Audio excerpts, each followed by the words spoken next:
Hello everyone, it's Harmony, and welcome to the visual dungeon guide for the Sunken Temple of Qarn. This is an optional level 35 dungeon that you can unlock by completing the quest called Braving New Depths. I'll pin the full details on how to unlock it in the comments below. Before we dive into the guide, I want to point out that as you make your way through the dungeon, make sure to prioritize defeating any temple bees you come across first. These bees will eventually use an ability called Final Sting if left alone, which deals massive damage that can potentially instantly kill a player. Also, on the way to the first boss, you'll come across two stone tablets, the Helm of Might and the Gem of Affluence. You can interact with these to pick them up for later use. They aren't required to complete the dungeon, but they can unlock paths to additional treasure chests later. The first boss is Teratotaur. Triclip is a tank buster that deals heavy damage to its target. Use defensive cooldowns and shields to mitigate it. Frightful Roar is a circular area of effect centered on the boss. Anyone caught in the attack will take damage and will become vulnerable to physical attacks for a short time. To avoid this, simply step out of the marked telegraphed area. Mo is a frontal cone-shaped area of effect that will also poison anyone damaged by this attack. To avoid this, simply step out of the marked telegraphed area. The boss will now begin to periodically summon two dung wespies to assist it in combat. Prioritize defeating these bees quickly, or you risk their deadly Final Sting attack. Mortal Ray is an arena-wide attack that applies a 12-second Doom debuff to all players. To cleanse the debuff, quickly move onto the glowing tile on the floor. Otherwise, your HP will drop to 0 when Doom expires. Alternatively, you can also interrupt this attack by stunning the boss.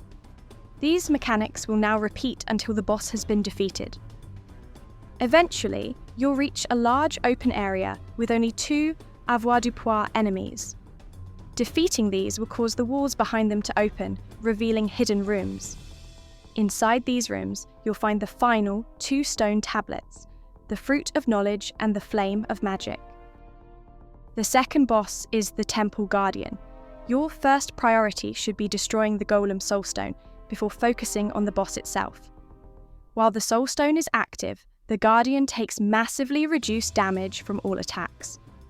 Destroying the Soulstone will temporarily stun the boss, giving you an opening to damage it.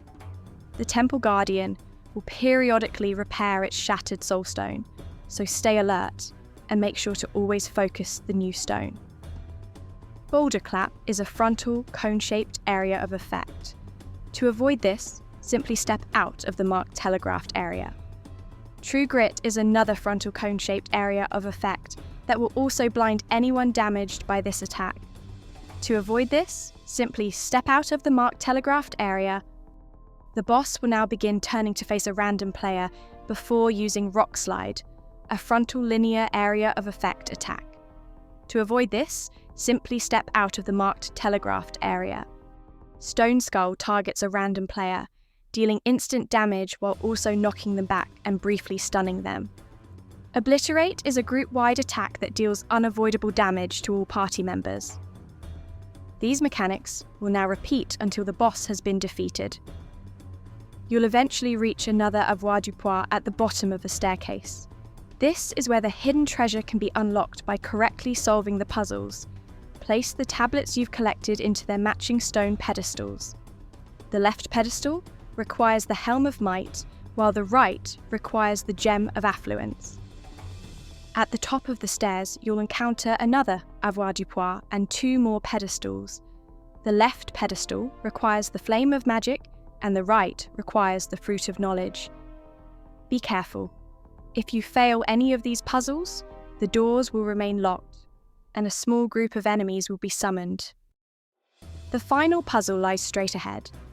To solve it, place the Flame of Magic on the left pan, and the Fruit of Knowledge on the right pan, then interact with the Scales of Judgment. You can interact with the scales without placing anything, but doing so will fail the puzzle, summoning additional enemies and opening only the path to the final boss, while keeping the secret side room sealed. The third and final boss is the Adjudicator. Looming Judgment is a tank buster that deals heavy damage to the target. Use defensive cooldowns and shields to mitigate it. The boss will move to the centre of the battlefield before using Summon, which calls forth up to 4 mithril verges. You'll need to prioritise defeating these verges as quickly as possible. If left unchecked, they'll continuously assault the party with frontal, linear area of effects, and eventually self-destruct, dealing unavoidable damage to everyone. Creeping Darkness is a group-wide attack that deals unavoidable damage to all party members. The boss will use Summon again, but this time each party member will be tethered to a mithril verge. This briefly stuns you before pulling you toward the verge you're chained to. You'll need to prioritise defeating your own verge to free yourself, then assist in freeing your party members by helping them to destroy their verges. The boss will face a random player before casting Dark 2, a massive frontal cone-shaped area of effect. You can avoid this attack much easier by staying close to the boss while engaged in combat. Dark will target a random player with a circular area of effect. To avoid it, simply step out of the marked telegraphed area.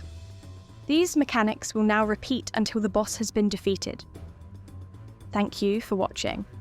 If you found this guide helpful, please like, subscribe, turn on notifications, and, most importantly, take care of yourself and each other.